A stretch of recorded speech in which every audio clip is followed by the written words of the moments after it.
چوتھا کبیرہ گناہ الزنا۔ اللہ تعالیٰ نے قرآن مجید کے اندر صاف واضح دو ٹوک الفاظ میں ارشاد فرمایا لا تقربوا الزنا، زنا کے قریب بھی نہ جانا۔ کیوں؟ انہ کان فاحشۃ وساء سبیلا، یہ فحش کام ہے اور انتہائی برا رستہ ہے۔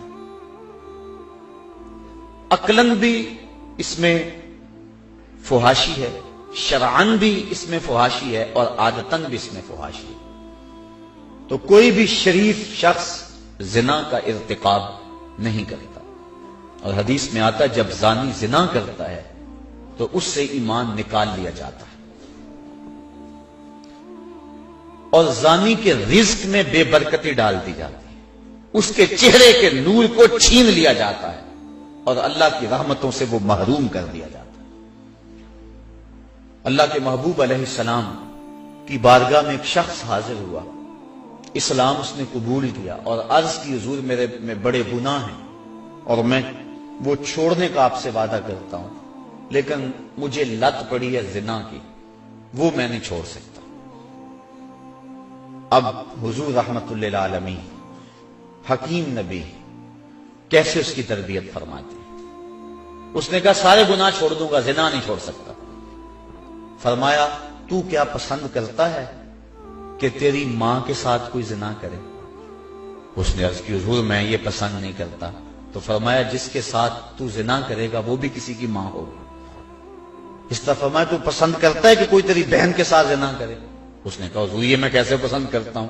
تو فرمایا کہ جس کے ساتھ تو زنا کرے گا وہ کسی کی بہن ہو سکتی ہے۔ اس طرح بیٹی کے بارے میں، بیوی کے بارے میں حضور نے فرمایا، تو وہ بات اس کے اندر اتر گئی۔ عرض کی حضور میں توبہ کرتا ہوں، آج کے بعد زنا نہیں کروں گا۔ زنا اللہ کو سخت ناپسند ہے۔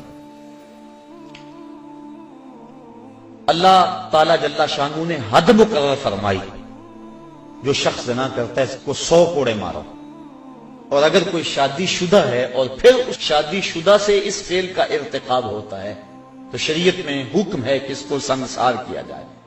اللہ تعالیٰ گوارا نہیں کرتا کہ وہ میری زمین پہ رہے، کہا اس کو سنگسار کر دو، پتھر مار مار کے ہلاک کر دو، یہ اس کی سزا ہے۔ تو زنا ایک ایسا جرم ہے۔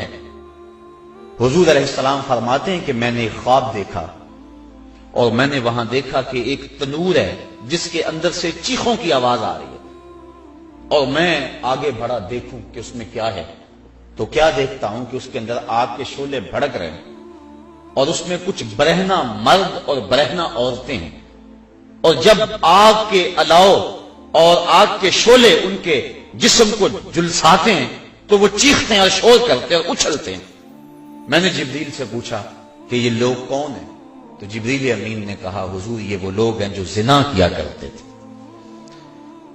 اور ایک روایت جو میں نے پرسوں بھی آپ کے سامنے رکھی کہ 3 اشخاص کی طرف اللہ نظر رحمت نہیں کرے گا، اور نہ ان کو پاک کرے گا، اور نہ ہی اللہ تعالیٰ جل شانہ ان کی طرف جو ہے وہ دیکھے گا۔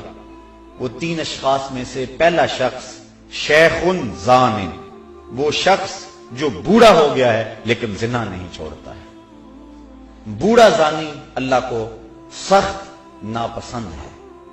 تو یہ ایسا کبیرہ گناہ ہے جس سے حضور نے ارشاد فرمایا کہ جس قوم میں زنا پھیل جاتا ہے اس قوم کے اندر ایسی بیماریاں جنم لیتی ہیں جو اس سے قبل تم نے نہیں سنی ہوں گی۔ یہ ایڈز کے نام سے بیماری صاحب کا اس کی مثال بھی نہیں ہے۔ تو جس قوم کے اندر یہ برائی پھیلتی ہے اس میں ایسی نئی نئی بیماریاں جنم لیتی ہیں، اور اللہ کی رحمتیں اس قوم سے اٹھا لی جاتی ہیں،